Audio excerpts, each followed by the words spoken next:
Good evening student. आज हम SY BCom की कॉर्पोरेट अकाउंटिंग की जो क्वेश्चन पेपर है सेमेस्टर 4 की वो देखने वाले हैं। सावित्रीबाई फुले पुणे यूनिवर्सिटी की ये क्वेश्चन पेपर है अक्टूबर 2023 की। तो आज हम अक्टूबर 2023 की जो क्वेश्चन पेपर है वो क्वेश्चन पेपर और उसका सॉल्यूशन देखने वाले हैं। लेकिन ये जो वीडियो है ये एक पार्ट में पूरी नहीं हो सकती क्योंकि हमें 3 प्रॉब्लम सॉल्व करने होते हैं। सो मैं ये जो वीडियो है ये 2 पार्ट में बनाने वाली हूँ। एक पार्ट में अगर पॉसिबल हुआ तो मैं 2 प्रॉब्लम लूंगी और सेकंड पार्ट में मैंने एक प्रॉब्लम लेने वाली हूँ, या फिर सेकंड पार्ट में 2 प्रॉब्लम होंगे और फर्स्ट पार्ट में मैं थ्योरी और होल्डिंग कंपनी का जो प्रॉब्लम है वो कवर करने वाली हूँ। तो स्टार्ट करते हैं।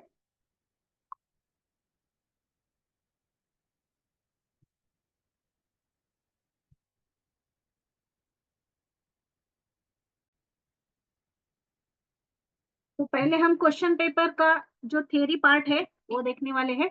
तो थ्योरी क्वेश्चन और उसके आंसर्स हम पहले देखेंगे। देखिए एक कॉर्पोरेट अकाउंटिंग की क्वेश्चन पेपर है, पेपर सेकंड होता है कॉर्पोरेट अकाउंट का और उसका सब्जेक्ट कोड है 242 एंड सेमेस्टर है 4।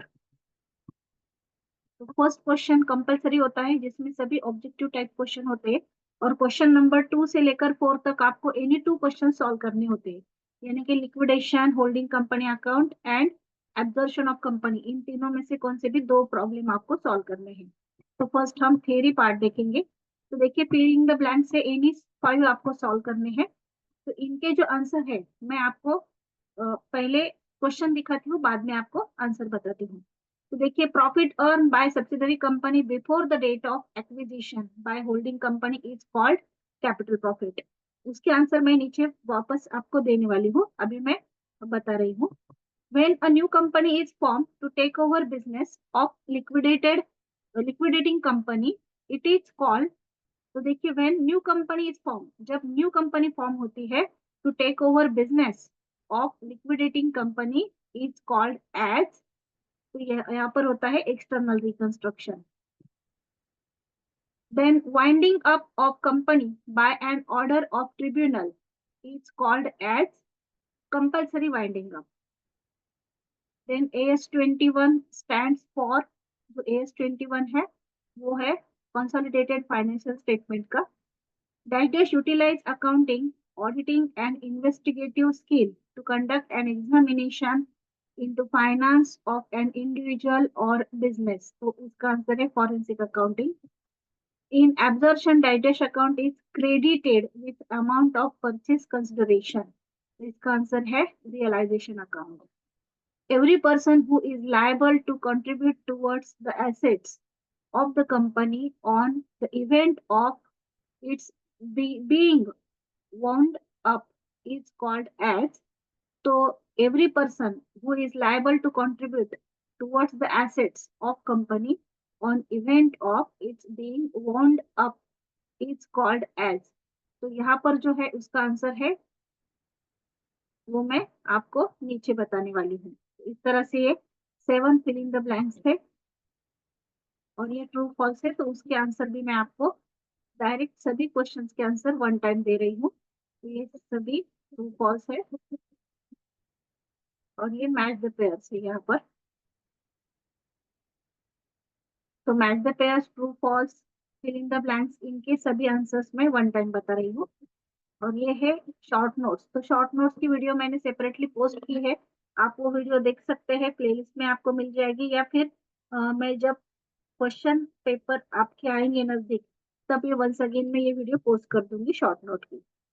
तो इनके सभी के आंसर मैं अभी आपको बता रही हूँ, जो ऑब्जेक्टिव टाइप क्वेश्चन है और थ्योरी पार्ट है, except short note. Short note के आपको सेपरेट वीडियो मिल जाएगी। तो देखिए ये जो मैंने आंसर बताए थे वो सभी आंसर यहाँ पर है। जो फिल इन द ब्लैंक्स थे उनके answer capital profit, external reconstruction, compulsory winding up, then consolidated financial statement, forensic accounting, realization and contributory. और जो ट्रू फॉल्स है उनके आंसर यहाँ पर है false, true, true, false, true, true, true, true. And match the pairs के answer यहाँ पर है। जो पेयर्स है वो यहाँ पर बताए गए हैं। Voluntary liquidation by members, solvency certificate, one liquidation, no formation, absorption, investigation of financial manipulation, forensic accounting, rate, taxes due payable to the government, preferential creditors, minority interest, liability side of consolidated balance sheet। तो यहाँ पर मैंने theory के सभी answer आपको बताए हैं। अभी हम प्रॉब्लम सॉल्व करने वाले हैं होल्डिंग कंपनी अकाउंट का। तो पहले मैं प्रॉब्लम एक्सप्लेन करती हूँ, बाद में उसका सोल्यूशन लेती हूँ। देखिए यहाँ पर बैलेंस शीट है हितेश लिमिटेड इस कंपनी का, एंड सतीश लिमिटेड ये सेकंड कंपनी है। Hitesh limited acquire equity share of Satish limited on 1 April 2022। Hitesh limited ने सतीश लिमिटेड के जो शेयर्स है वो 1 अप्रैल 22 को एक्वायर किए, और बैलेंस शीट की डेट है 31 मार्च 23। यानी कि जो शेयर्स है वो ईयर के बिगिनिंग में लिए हैं, जब ईयर स्टार्ट होता है तभी लिए हैं, on the beginning of the year. So हम जब कैपिटल प्रॉफिट लेंगे या फिर कैपिटल प्रॉफिट कैलकुलेट करेंगे, तब हम 1 अप्रैल 2022 के जो प्रॉफिट एंड लॉस का बैलेंस होगा वो लेंगे, एंड जनरल रिजर्व या फिर रिजर्व फंड कौन सा भी रिजर्व होगा उसका भी हम 1 अप्रैल 22 का बैलेंस लेंगे जब हम कैपिटल प्रॉफिट कैलकुलेट करेंगे। और रेवेन्यू प्रॉफिट के लिए हम जो पूरे साल का प्रॉफिट होगा, यानी कि उसको हम प्रॉफिट फॉर द ईयर बोलते हैं, या फिर जिसको डेट नहीं होती है वो ईयर एंडिंग का प्रॉफिट होता है, तो वो लेंगे।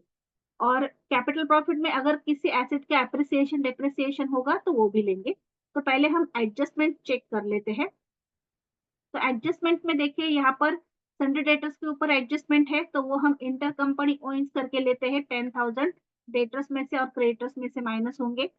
देन स्टॉक के ऊपर एडजस्टमेंट है, तो इसके लिए हम अनरियलाइज प्रॉफिट का कैलकुलेशन करेंगे सेपरेटली। और यहाँ पर जो प्रॉफिट एंड लॉस का ओपनिंग बैलेंस है वो एडजस्टमेंट में दिया गया है। 1 अप्रैल 2022 का प्रॉफिट एंड लॉस का क्रेडिट बैलेंस है, क्रेडिट बैलेंस है यानी कि प्रॉफिट है। तो कितना है प्रॉफिट? 10,000 दिया गया है, तो कैपिटल प्रॉफिट के लिए हम ये 10,000 लेंगे।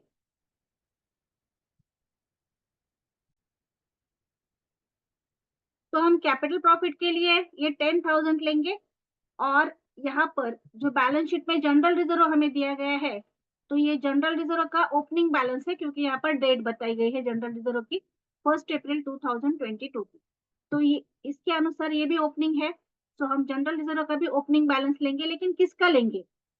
जिस कंपनी के शेयर्स एक्वायर किए हैं उसका लेंगे, यानी कि जो माइनॉरिटी कंपनी है उसका। तो माइनॉरिटी कंपनी कौन सी है? सतीश, क्योंकि हितेश ने सतीश के शेयर्स लिए हैं। तो हम सतीश का जो जनरल रिजर्व है वो लेंगे 40,000, उसमें 10,000 प्रॉफिट एंड लॉस के ऐड कर देंगे ओपनिंग बैलेंस के, तो हमारा कैपिटल प्रॉफिट आएगा 50,000। लेकिन जब हम रेवेन्यू प्रॉफिट कैलकुलेट करेंगे, तो ये प्रॉफिट एंड लॉस का ओपनिंग बैलेंस हमें एडजस्टमेंट में बताया गया था 10,000। सो हम रेवेन्यू प्रॉफिट कैलकुलेट करते वक्त ये जो प्रॉफिट एंड लॉस का क्लोजिंग बैलेंस है 50,000, उसमें से 10,000 माइनस कर देंगे, और प्रॉफिट फॉर द ईयर लेंगे 40,000, क्योंकि बिगिनिंग का प्रॉफिट था 10,000, लास्ट का प्रॉफिट है 50,000, यानी कि साल भर में कितना प्रॉफिट हुआ होगा? 40,000। सो रेवेन्यू प्रॉफिट कितना आएगा? 40,000 आएगा। तो इस तरह से हम पहले जो हितेश के सतीश की कंपनी में शेयर्स है उसका रेशो कैलकुलेट करेंगे। तो वो किसके ऊपर से कैलकुलेट करेंगे? यहाँ पर देखिए दिया है 800 शेयर्स एक्वायर किए हैं, और कितने इशू किए थे? तो उसके लिए हम सतीश का कैपिटल देखेंगे, 1 लाख कैपिटल है, 1 शेयर 100 का है, तो 1 लाख को 100 से डिवाइड कर देंगे, तो शेयर्स की जो नंबर्स है वो आएंगे 1,000। तो 1,000 में से 800 शेयर्स एक्वायर किए हैं, उसके ऊपर से हम उसका पहला कैलकुलेशन करेंगे, सतीश लिमिटेड का, सॉरी हितेश लिमिटेड का सतीश लिमिटेड के कंपनी में शेयर, वो पहले कैलकुलेट करेंगे, बाद में कैपिटल प्रॉफिट, बाद में रेवेन्यू प्रॉफिट। और एक बार capital profit revenue profit calculate हो गया, तो बाकी के सभी कैलकुलेशन जो है वो उसी के ऊपर डिपेंड है। तो हम एक एक करके सभी कैलकुलेशन वर्किंग नोट में स्टार्ट करते हैं। तो वर्किंग नोट के लिए 14 मार्क्स होते हैं और बैलेंस शीट के लिए 6 मार्क्स होते हैं। तो चलिए पहले हम वर्किंग नोट तैयार करते हैं।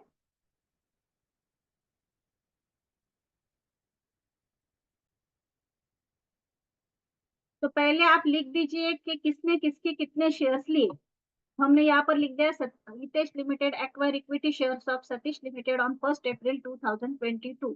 ये हमारे इंफॉर्मेशन के लिए है। देन हम फर्स्ट कैलकुलेशन करेंगे shares of Hitesh limited in Satish limited. तो इसका फॉर्मूला है shares acquire by Hitesh limited divided by shares issue by Satish limited. तो कितने एक्वायर किए? 8000 सॉरी 800। और कितने इशू किए थे वो हमने कैपिटल के ऊपर से कैलकुलेट किए कि 1 लाख कैपिटल था, 100 का शेयर था, तो 1 लाख को 100 से डिवाइड किया तो शेयर्स कितने आए इशू किए हुए? 1000। तो अभी हम 0 0 कैंसिल करेंगे और डिवाइड करेंगे इसको 2 से और इसको भी 2 से। तो 2 4 जा 8, 2 5 जा 10। तो यहाँ पर हमारा जो शेयर है वो आया 4/5। हमने 10 को 2 से डिवाइड किया और 4 को भी 2 से डिवाइड किया तो हमारा शेयर आया 4/5। यानी कि जो हमारा कैपिटल प्रॉफिट आएगा या फिर रेवेन्यू प्रॉफिट आएगा उसके हम 5 शेयर्स करेंगे और उसमें से 4 शेयर जो है वो किसका आएगा? होल्डिंग कंपनी का यानी कि हितेश का। और जो रिमेनिंग 1 शेयर है वो किसको जाएगा? सतीश लिमिटेड को। यहाँ पर माइनॉरिटी का भी शेयर कैलकुलेट किया हुआ है लेकिन ये करना जरूरी नहीं है, आप सिर्फ होल्डिंग का शेयर कैलकुलेट करते हैं तो भी चलता है। अभी नेक्स्ट कैलकुलेशन हमें करना है कैपिटल प्रॉफिट का, जो मैंने पहले आपको बताया था कि जनरल रिजर्व हम लेंगे 1 अप्रैल 2022 का जो बैलेंस शीट में दिया गया है 40,000। उसमें हम प्रॉफिट एंड लॉस का क्रेडिट बैलेंस ऐड कर देंगे जो हमें दिया है।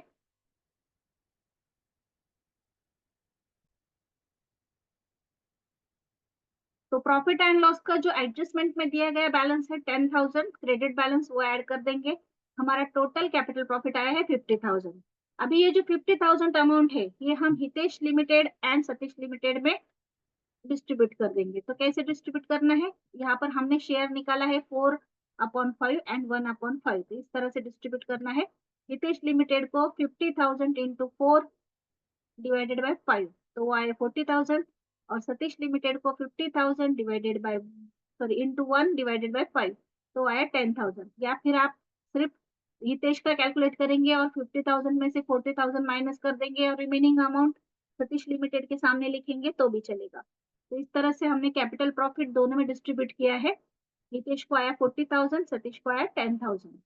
नेक्स्ट हम कैलकुलेट करेंगे रेवेन्यू प्रॉफिट। तो रेवेन्यू प्रॉफिट मैंने जैसे बताया है कि हमारा ईयर एंडिंग का प्रॉफिट जो है वो है 50,000, लेकिन हमारा जो ओपनिंग बैलेंस था वो एडजस्टमेंट में बताया गया था 10,000। सो हमने 50,000 में से 10,000 माइनस किए तो हमारा प्रॉफिट फॉर द ईयर आया है 40,000। रिजर्व का कोई भी बैलेंस नहीं था क्लोजिंग में तो हमने रिजर्व नहीं लिया। और प्रॉफिट एंड लॉस का जो बैलेंस है आफ्टर 1 अप्रैल 2022 या फिर आप इसको प्रॉफिट फॉर द ईयर भी बोल सकते हैं वो है 40,000। तो हमारा रेवेन्यू प्रॉफिट आया 40,000। वो डिस्ट्रीब्यूट करना है हितेश और सतीश में। तो 40,000 इंटू 4 डिवाइडेड बाय 5 वो आया 32,000। यहाँ पर सतीश को 40,000 divided sorry into 1 divided by 5 वो आया 8,000। इस तरह से हमने कैपिटल प्रॉफिट रेवेन्यू प्रॉफिट दोनों में डिस्ट्रीब्यूट कर दिए। अभी हम कैलकुलेट करेंगे माइनॉरिटी इंटरेस्ट। तो माइनॉरिटी इंटरेस्ट कैलकुलेट करने के लिए हमें फर्स्ट कैलकुलेशन देखना पड़ता है।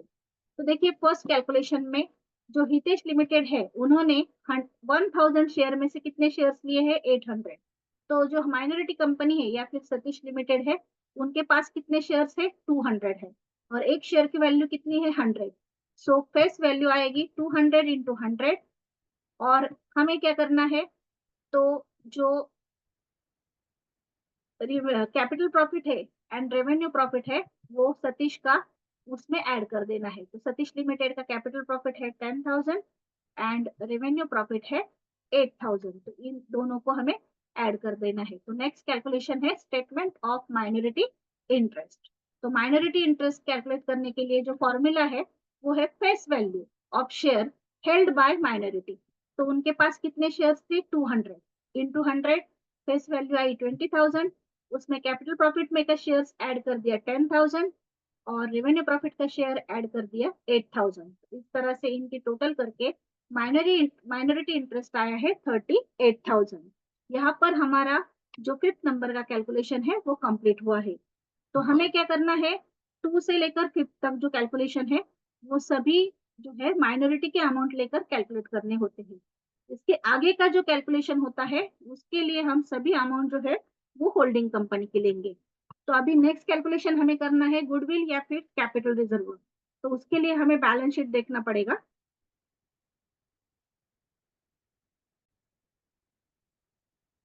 तो बैलेंस शीट में देखिए इन्वेस्टमेंट है यहाँ पर 800 शेयर्स में की। तो उसकी जो कॉस्ट प्राइस है वो यहाँ पर दी गई है 1 लाख। तो हम कैपिटल रिजर्व या फिर गुडविल कैलकुलेशन के लिए ये 1 लाख की अमाउंट लेंगे और उसमें से face value and capital profit less करेंगे, लेकिन किसका? सतीश लिमिटेड का, यानी कि होल्डिंग कंपनी का। तो चलिए नेक्स्ट कैलकुलेशन करते हैं, गुडविल या फिर कैपिटल रिजर्व जो भी आएगा उसका कैलकुलेशन हम कर रहे हैं।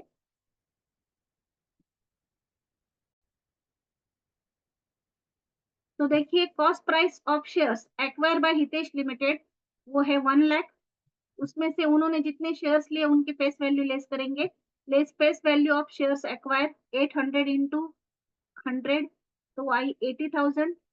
अभी 1 लाख में से 80,000 माइनस किए तो कितना आया? 20,000। उसमें से हम कैपिटल प्रॉफिट भी लेस कर देंगे, जो हितेश का शेयर है वो है 40,000। तो 20,000 में से अगर 40,000 माइनस करेंगे तो आंसर क्या आएगा? माइनस में आएगा। इसीलिए हम इस स्टेटमेंट को नाम देंगे कैपिटल रिजर्व। अगर प्लस में आंसर आता है तो उसको हम बोलते हैं गुडविल, लेकिन यहाँ पर क्या आया है? कैपिटल रिजर्व, जो हम दिखाएंगे बैलेंस शीट के लायबिलिटी साइड में जब हम बैलेंस शीट प्रिपेयर करेंगे। अभी नेक्स्ट कैलकुलेशन हमें करना है अनरियलाइज प्रॉफिट का, क्योंकि स्टॉक के ऊपर एडजस्टमेंट है। तो हमें अनरियलाइज प्रॉफिट कैलकुलेट करना है। तो स्टॉक के ऊपर क्या एडजस्टमेंट थी? Hitesh limited sold goods to Satish limited for rupees 40,000 at 25% profit on selling price. तो सेलिंग प्राइस के ऊपर 25% प्रॉफिट है। तो इसका फॉर्मूला ऐसा है कि जितनी स्टॉक की अमाउंट होती है वो लेने की, इनटू जो प्रॉफिट के परसेंटेज होते हैं वो लेने के, और अगर सेलिंग प्राइस के ऊपर होगा तो 100 से डिवाइड करना है, और अगर कॉस्ट प्राइस के ऊपर होगा तो जितने परसेंटेज दिए गए हैं वो 100 में ऐड करके उससे डिवाइड करना है, और इनटू जो होल्डिंग कंपनी का शेयर होगा वो लेंगे। तो यहाँ पर अनरियलाइज प्रॉफिट के लिए हमने कैलकुलेशन के लिए 40,000 इंटू 1/4 कैसे आए? तो 25/100 उसका आंसर आता है 1/4। यहाँ पर डायरेक्टली लिया है। इंटू होल्डिंग कंपनी का शेयर है 4/5। तो आफ्टर कैलकुलेशन हमारा फाइनल आंसर आया है 8,000। तो हमारा अनरियलाइज प्रॉफिट कितना आया? 8,000। अभी लास्ट कैलकुलेशन हमें करना है प्रॉफिट एंड लॉस का। तो प्रॉफिट एंड लॉस की कैलकुलेशन के लिए हमें बैलेंस शीट में दिया गया प्रॉफिट एंड लॉस का बैलेंस लेना है हितेश लिमिटेड का, वो है 1,40,000। उसमें हमें रेवेन्यू प्रॉफिट ऐड करना है हितेश लिमिटेड का, जो हमने यहीं पर डिस्ट्रीब्यूट किया था। हमारे पास यहाँ पर ये सभी अमाउंट्स अवेलेबल है वर्किंग नोट में। तो वर्किंग नोट में से हमने ये लिए है। देखिए यहाँ पर वर्किंग नोट में हमने अमाउंट ली है रेवेन्यू प्रॉफिट की 32,000। तो भी वो हम क्या करेंगे? ऐड करेंगे। और जो अनरियलाइज प्रॉफिट है वो क्या करना है? माइनस करना है। तो 1,40,000 में 32,000 ऐड कर दिया और 8,000 माइनस किया, तो हमारा फाइनल प्रॉफिट एंड लॉस का बैलेंस आया है 1,64,000। तो इस तरह से हमने पहले सभी वर्किंग नोट्स कैलकुलेट कर ली। तो वर्किंग नोट के लिए कितने मार्क्स है? 14 मार्क्स है। और जो हमारा बैलेंस शीट अभी प्रिपेयर होगा उसके लिए कितने मार्क्स है? तो उसके लिए हमें है 6 मार्क्स है। तो इस तरह से पहले हमने ये वर्किंग नोट्स कैलकुलेट कर ली है। अभी हम बैलेंस शीट प्रिपेयर करेंगे। बैलेंस शीट प्रिपेयर करना इजी है। आपको क्या करना है? प्रॉब्लम का बैलेंस शीट सामने रखना है और उसके ऊपर से हमें क्या करना है? जो सॉल्यूशन का बैलेंस शीट है वो प्रिपेयर करना है। तो ऊपर नाम लिख दीजिए, consolidated balance sheet of Hitesh limited and its subsidiary Satish limited as on. उसकी जो डेट है पहले बैलेंस शीट की वही हमें यहाँ पर लिखनी है। तो अभी देखिए बैलेंस शीट तैयार करते वक्त हम क्या करेंगे? जो बैलेंस शीट की डेट है 31 मार्च 2023 वो एज ऑन लिख देंगे। अभी जैसे यहाँ पर दिया गया है ना, सेम हमें इसी तरह से सभी अमाउंट या फिर सभी जो आइटम्स है वो लिखने हैं। चेंज क्या होगा? तो हमें जो कैपिटल है वो सिर्फ किसका लेना है? हितेश लिमिटेड का, यानी कि होल्डिंग कंपनी का। देन हमें जनरल रिजर्व जो है वो भी किसका लेना है? हितेश लिमिटेड का, यानी कि होल्डिंग कंपनी का। और प्रॉफिट एंड लॉस का जो कैलकुलेशन है वो हम ये नहीं लेंगे बैलेंस शीट का, तो वो हमारे वर्किंग नोट में जो अभी अभी हमने कैलकुलेट किया है वो हम लेंगे। और क्रेडिटर्स जो है ये दोनों की टोटल करके लेंगे। और उसके ऊपर एक जो एडजस्टमेंट है 10,000 की फर्स्ट एडजस्टमेंट, तो इंटर कंपनी ओइंग्स ऐसा लिखकर ये 10,000 क्या करेंगे हम माइनस कर देंगे क्रेडिटर्स में से। अभी एसेट जो है वो लैंड एंड बिल्डिंग के ऊपर कोई भी एडजस्टमेंट नहीं है, तो आप दोनों की टोटल करके लिख देंगे, लेकिन यहाँ पर सेपरेट सेपरेट पहले कंपनी का नाम लिखना होता है, बाद में टोटल करनी होती है। प्लांट एंड मशीनरी के ऊपर भी कोई भी एडजस्टमेंट नहीं है, तो आप इनकी भी अमाउंट डायरेक्टली टोटल करके लिख देंगे। इन्वेस्टमेंट जो शेयर्स में की है वो नहीं लेनी है, क्योंकि वो अमाउंट हमने इसके पहले यूज की है। देन स्टॉक जो है वो दोनों की टोटल करके लेना है, लेकिन उसमें से अनरियलाइज प्रॉफिट हमें माइनस करना है। देन डेटर्स जो है, तो डेटर्स में से हमें 10,000 लेस करने हैं जो एडजस्टमेंट में बताए गए हैं। जितने आप क्रेडिटर्स में से माइनस करेंगे उतने ही आप डेटर्स में से माइनस करेंगे। एंड नेक्स्ट कैश है, तो कैश दोनों की टोटल करके लिखेंगे, यानी कि आपको जो बैलेंस शीट प्रिपेयर करना है उसके लिए सभी जो प्रॉब्लम का बैलेंस शीट है वही सामने रखकर आपको सॉल्यूशन का बैलेंस शीट प्रिपेयर करना है। अभी इसमें दो आइटम और आएंगे, एक आएगा माइनॉरिटी इंटरेस्ट जो क्रेडिट साइड में आएगा, और दूसरा आएगा कैपिटल रिजर्व जो भी लायबिलिटी साइड में आएगा। क्योंकि यहाँ पर गुडविल नहीं आया है, गुडविल होता तो एसेट में आता, लेकिन minority interest and capital reserve ये दो आइटम क्या है लायबिलिटी साइड में आ जाएंगे। तो अभी हम बैलेंस शीट प्रिपेयर कर रहे हैं।